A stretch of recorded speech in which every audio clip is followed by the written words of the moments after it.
tutsağında kalacak Selahattin.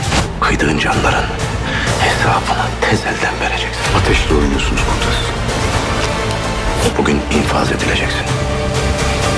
Canımı kurtarmam ona bağlı. Zindatı senden geri alacağım. Kudüs orduları komutanlığı görevinden azledildiniz. Majesteleri.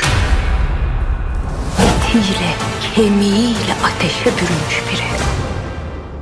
Senin de sıran gelecek. Yanmaktan korkmaz. Sana bir sır vereyim Börü.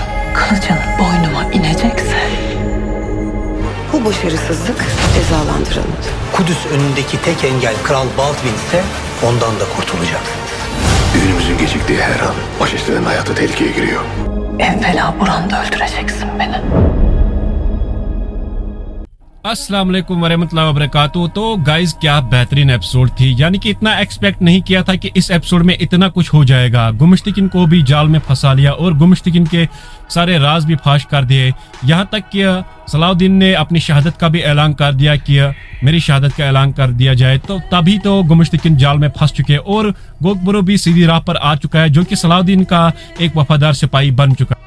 और उसी की बदौलत गुमिश्तिकिन को भी जाल में फंसाया गया। यहाँ तक कि बेलेन ने भी शातलान को गिरफ्तार कर लिया, क्योंकि बेलेन भी एक अच्छा आदमी था और अच्छा दुश्मन था सलाउद्दीन का, जो कि किसी का बुरा नहीं चाहता, जो कि मजलूमों की हमेशा हिफाजत करता था। यानी कि कमजोरों पर वो वार नहीं करता था, क्योंकि उसने जो भी जंग लड़ी सलाउद्दीन से तो एक खतरनाक दुश्मन के तौर पर लड़ी, मजलूम को भी नहीं मारा। तो यही वजह थी कि बेलेन को सलाउद्दीन बहुत पसंद करता था और इसी वजह से इनकी दोस्ती भी बहुत अच्छी थी, लेकिन दुश्मनी भी बहुत तगड़ी थी।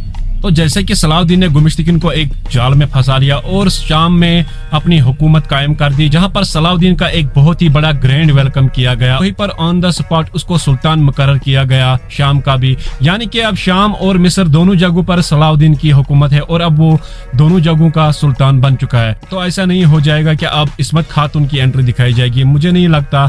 तो आपकी क्या राय हो सकती है कि क्या इस्मत खातून की एंट्री दिखाई जाएगी? तो ऐसा नहीं हो सकता। अब तो यही नजर आ रहा है कि कुदस की फतह नजदीक आ रही है, तो उसको दिखाई जाएगी। एपिसोड में एक और सीन ये भी काफी खतरनाक सीन था, जहां पर सलाउद्दीन ने शहादत का ऐलान कर दिया और वहां पर क्या ही सीन था। यानी कि कादी फाजिल भी रो रहे और उसकी वालिदा भी रो रही है और उसकी बीवी शमसा खातून भी रो रही है। तो वो काफी खतरनाक सीन था।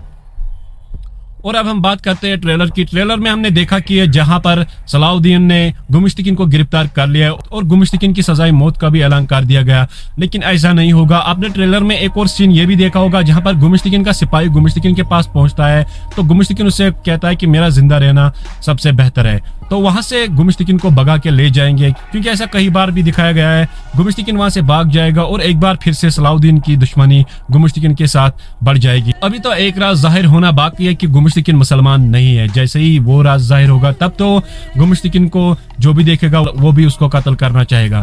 तो दूसरी तरफ से लाड़गाय, जो कि शादी के लिए उतावला हो चुका है, और वो सबीला से कहता है कि हम जल्द शादी करेंगे। एंड उसी वक्त बालदेविन को मलिका बहका कर बालदेविन लाड़गाय को फौज की कमांडरी से बरतरफ करता है, जबकि वहां पर लाड़गाय काफी शौक में पड़ जाएगा और ऐसा सीन क्रिएट किया जाएगा कि जैसे बालदेविन को ये एहसास हो जाएगा कि नहीं, बेलेन ही हमारे लिए वफादार है। तो बेलेन की हो सकता है कि बेलेन की शादी दिखाई जाएगी सेबिलिया से, लेकिन मुझे नहीं लगता ऐसा हो जाएगा, या तो उन दोनों की शादी कभी दिखाई नहीं जाए। शातिलान को भी सलाउद्दीन देखकर सलाउद्दीन उससे कहता है कि आपकी बारी भी आएगी। बेलेन ने सलाउद्दीन को शायद वहां पर बुलाया और उसको शातिलान का चेहरा दिखाया कि मैंने इसको गिरफ्तार कर लिया है, आपको जो भी पूछना है इससे पूछ सकते हैं। शातिलान को ये यकीन है कि मुझे लाड़गाय बचाएगा। तो ये तो हमें दूसरे वीडियो में पता चलेगा। फिलहाल के लिए अब तक की ये थी डिटेल्स, बाकी डिटेल्स आपको नेक्स्ट वीडियो में बताऊंगा। तब तक के लिए खुदा हाफिज।